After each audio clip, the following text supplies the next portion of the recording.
Burrowhead, paternity test, high ankle sprain. What a week. Let's talk about Kansas City and Cincinnati with a Super Bowl on the line.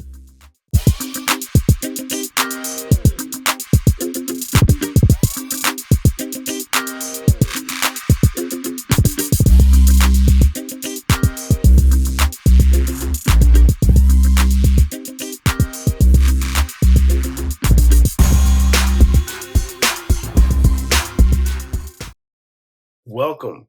Thanks for joining. My name is Anthony, and this is On the Block Sports Chiefs. If you don't already, give me a follow at Anthony D. Hatton 2. You can see that there at the bottom of the screen. What a week this has been. It is finally here. We have some playoff football with a Super Bowl on the line. So let's go ahead and dig into this game just a little bit here. Leading up to this AFC Championship game, we have seen a lot of chatter. We have Bengals fans, Bengals players calling Arrowhead Burrowhead. Kind of creative, but it's disrespectful still. The media, the mayor of Cincinnati, I don't even want to say his name. I couldn't pronounce it if I tried. But the fact that he would even insinuate Joe Burrow being the dad, he's being Patrick Mahomes' daddy, I think that's kind of crazy. How would he even have the gall and the nerve to get on a video and say such a thing? But it just adds more fuel to the fire.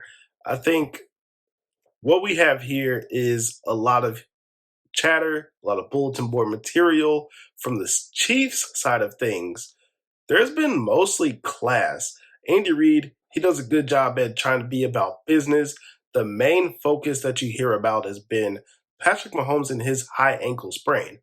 The other headline was Willie Gay calling the Bengals offense nothing whenever he was asked if they were impressive. He just said nothing. And of course, it got blew up. I mean, he had to know exactly what the reaction was going to be. I thought it was great because he was focused and it gave a little jab back to the Bengals. The other headline you heard about was Chris Jones, him in his press conference. He definitely noted that the Chiefs heard the Burrowhead nickname, I guess you could call it. Travis Kelce in his podcast with his brother, he also mentioned that the Burrowhead thing was kind of floating around. So the Chiefs took that as a little bit of disrespect. Now, one player I thought that did a great job at doing a complete 180 was Justin Reid. As you remember, Justin Reid, he in the first game against the Bengals, he kind of mentioned that he was going to lock somebody down, whether that was Hayden Hurst or T. Higgins. He didn't know, but he was just talking out the side of his neck. This game, Justin Reid, it seems like he got a little bit of talking to from Andy Reid directly, and he was being a gentleman, a leader, and coming from somebody who played for the Houston Texans, who was not a part of the Chiefs' past success, that's a great thing to see. Justin Reid knows it's about business and we need to go out and prove it. Talk is cheap at this point. This has been a rivalry, as you can say. The Chiefs and the Bengals have faced each other 3 times in the past 2 years. It feels like a rivalry, but the Chiefs, they kind of need to win. It needs to be a back and forth for it to truly be a rivalry, as you would say. Everyone knows the Bengals have won all 3 of those games, but what's important is that the Chiefs did have leads, sometimes big leads in each of those games. The first one, the 2021 regular season, they were up by 14.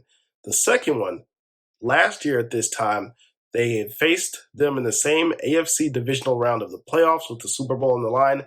The Chiefs got off to a 21-3 lead, so they were up by 18 in that game.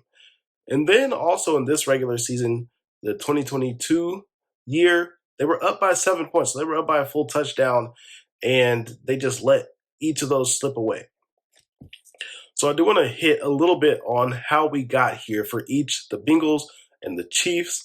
For the Bengals, they have hit a 10-game winning streak coming in to this matchup. And I think it really would have been 11 if that unfortunate circumstance would not have happened with Damar Hamlin against the Buffalo Bills. They did end up beating the Baltimore Ravens 24-17 in the wild card round of the playoffs, and they also ended up beating the Bills 27-10 last week in the divisional round of the playoffs. For the Kansas City Chiefs, the Chiefs are on a 6-game winning streak, and they've won 11 of their last 12 games, that one loss coming to the Bengals. They also ended up beating the Jacksonville Jaguars last week in the divisional round of the AFC NFL playoffs. Key injuries for the Bengals: their left tackle and their right guard, Jonah Williams and Alex Kappa, are going to be out in this game. For the Chiefs, we know Clyde Edwards-Helaire, he was not activated. He is still on injured reserve. Travis Kelce, he was the big news. He ended up being questionable. Of course, he did participate in practice, so I'm thinking that's not really going to mean anything, him being on the injury report, but his back apparently gave him some type of issues where he couldn't even be available to the media. Mecole Hardman, I think he is somebody who is expected to play. He was a limited participant in practice. His pelvis injury has kept him out since week 9. But if you look at social media and other things, his speed looks like it might actually be involved in this game against the Bengals. That is something that the Cincinnati has not seen. Kadarius Toney in the Chiefs offense, they have not seen that in combination with Mecole Hardman. So I think Andy Reid, he's got a lot of things drawn up and that he's going to bring it out in this game. Kind of like Jay-Z and T.I. Bring them out, bring them out. Either way, I'm just excited to see kind of what's going to happen with that, whether Mecole Hardman actually does suit up and how much can he actually even be as a participant in the game, because he's not going to be in game shape. Justin Watson, he was battling an illness. He could not practice. He is listed as questionable as well. I'm not sure if that is going to be that big of a part of the Chiefs' offense if he does not suit up. So usually I kind of break down the numbers, offense and defense for each team. We're at the point in the season here where we're not going to get too much into the numbers. We know that both offenses are elite, led by Joe Burrow and Patrick Mahomes. The wide receivers are also elite for the Bengals. Jamar Chase, arguably the best wide receiver in the NFL. T. Higgins, who is probably the best wide receiver too in the NFL. And then we know Travis Kelce for the Chiefs, of course, the best tight end in the league, probably in the history of the game. Travis Kelce and crew is going to be present, ready to roll. You hear about the Bengals having the better running backs than Kansas City a lot of times, but Isaiah Pacheco, he has had more yards on fewer carries than what Joe Mixon has had. So I actually like Isaiah Pacheco a little bit more than Joe Mixon. His yards per carry is better. He hasn't had as many touchdowns, but he also hasn't played. The Chiefs eased him in after Clyde Edwards-Helaire got hurt earlier in the season. So I think Jerick McKinnon also, he does a great job out of the backfield. Both have been absolutely amazing. The Bengals have one of the better defenses in the NFL, where the Chiefs are not known to. They have progressed, the Chiefs have at least, in recent weeks. They're playing much better now than they were at one point in the season. They had a lot of youth, a lot of new pieces, and players who have stepped up into new roles. So Nick Bolton, of course, second in the NFL in tackles. Chris Jones back to being 15 and a half sack guy that he has been. So, I think the Chiefs defense has done a really good job at peaking at the right time. What to expect? For the Bengals offense, I think what they will do is get the ball out quickly. They'll try to establish, of course, that run game with two offensive linemen out. You're going to try to get Joe Mixon Samaje Perine out of the backfield, get them some plays running the ball, even in the pass game a little bit. I think they will, as well as they always do, attack the Chiefs' secondary. Anytime the Chiefs are going to be playing zone defense, anytime they're singled up man to man, you can expect any of their top three wide receivers to get the ball, even Hayden Hurst.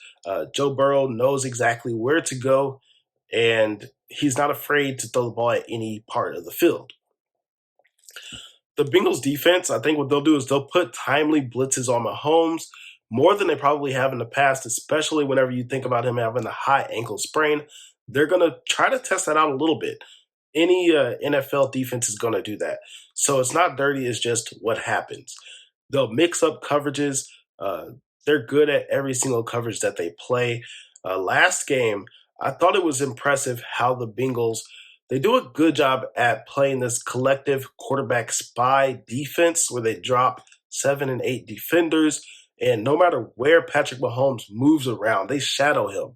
So what that does is it deters his running the ball, and it also doesn't give him just open passing lanes to his wide receivers, to his tight ends, and his running backs. So it makes Patrick Mahomes hold on to the ball a little bit longer, and that pass rush is able to get home, even with just 3 or 4 pass rushers.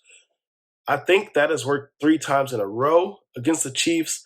I feel like they probably have done a good job at adjusting to it, but the Bengals are going to do that because they've had success every single game doing the same thing. Uh, they will definitely give looks crowding the line of scrimmage, and then they back off the line of scrimmage as soon as the ball is snapped. What that does is it baits the Chiefs into wanting to pass the ball, but really, they are wanting to just play back and stop the Chiefs from having a great passing attack as they're known to do. Let's go over to the Chiefs side of things. For the offense with the Chiefs, I think what they'll do is, honestly, I'm not sure. I couldn't figure out what you should expect. There's been a lot of things going on with the ankle of Patrick Mahomes. They could try to go bombs away right out the gate and put the Bengals on high alert. I think they're going to try to let it be known that Patrick Mahomes' ankle is okay and that they are not scared. Or they could also even go heavy in the run game like they showed against the Tampa Bay Buccaneers earlier in the season. What's important here, I think, as a stat to know, the Chiefs in the past 3 games have averaged 6 yards per carry, no matter who the running back has been. You can go back and think Darrell Williams, Derek Gore, Clyde Edwards-Helaire, Isaiah Pacheco, and even Jerick McKinnon. All the running backs for the Chiefs collectively have averaged 6 yards per carry, and they've all had success against this Bengals defense. So I think what the Chiefs will do here is they'll definitely run the ball. They'll even throw in some new looks with some pre-snap motion. Kadarius Toney and McCole Hardman, as I mentioned before, they are going to be huge in this game, I think, because even Sky Moore, they're going to want to get all of them involved in some pre-snap movements.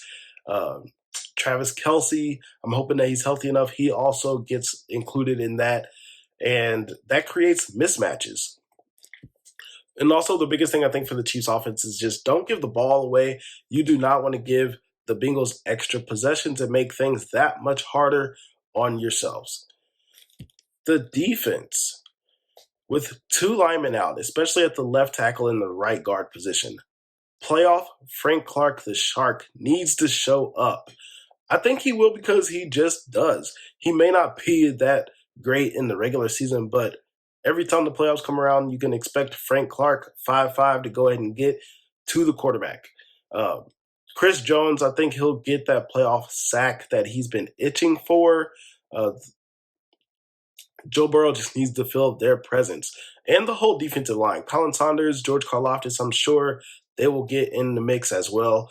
But if you look at the back end and the secondary, Juan Thornhill and Justin Reed have been on a nice run ever since that Bengals game. I think that was week 13. Ever since then, they have been a great tandem. So I think what they'll do is they won't blow any assignments. They won't allow too much yards after the catch. and they'll do a good job helping cover their young corners. Uh, One thing I really want the Chiefs to do is get the crowd pumped up. This is a game here where it might be the end of the season. This is the last time the Chiefs are going to have a game here for sure. Either way, I think what they need to do is get the crowd pumped up. And you do that by not giving up too many plays and force the Bengals to march the field, give them some good third and fourth downs, uh, make sure that they just don't kill you on first and second down. And that's how the Chiefs defense is going to want to play. Let's see how it plays out. I'm going to go ahead and give you my prediction for this game. Arrowhead. I'm thinking they might break that 142.2 decibels. Chiefs fans, I think they're going to be roaring. I think the Chiefs fans have heard a lot of the Burrowhead disrespect, not only from the players, but on their own social media. So that's floating around. It's everywhere. Andy Reid and the Chiefs. They, I think, seem too focused to fall to 0-4 against the same team. They don't want him to be the kryptonite any longer. They'll have a great game plan, as they always do, and they'll get ahead. Patrick Mahomes will play through his high ankle sprain, and they'll find ways to move the ball. That is not a concern whatsoever. Like the last three games, they'll probably get a nice lead, so that brings in Isaiah Pacheco and Jerick McKinnon. They will be the reason, in my opinion, that the Chiefs silence the Bengals and their mayor and their fan base. Joe Burrow, he will not go away easily, so I don't want to make it sound like it's just going to be a beatdown. I'm sure it will be a nail biter. This may be the hottest team in football, so it's definitely going to be a nail biter, as I just said. They're a complete team in every way. So the score, in my opinion, I'm going to say is 28-27. The Chiefs earn a ticket to their third Super Bowl appearance in the past 5 seasons. It has been a long week with highly anticipated matchup. This is a highly anticipated matchup, rather. Enjoy this AFC Conference Championship game. It may be a sign of things that you get to see for the next few years or even the next decade. Like, comment, and subscribe. What do you feel will be the biggest factors in the outcome of this game? Thanks for joining on the Block Sports Chiefs. My name is Anthony. Peace.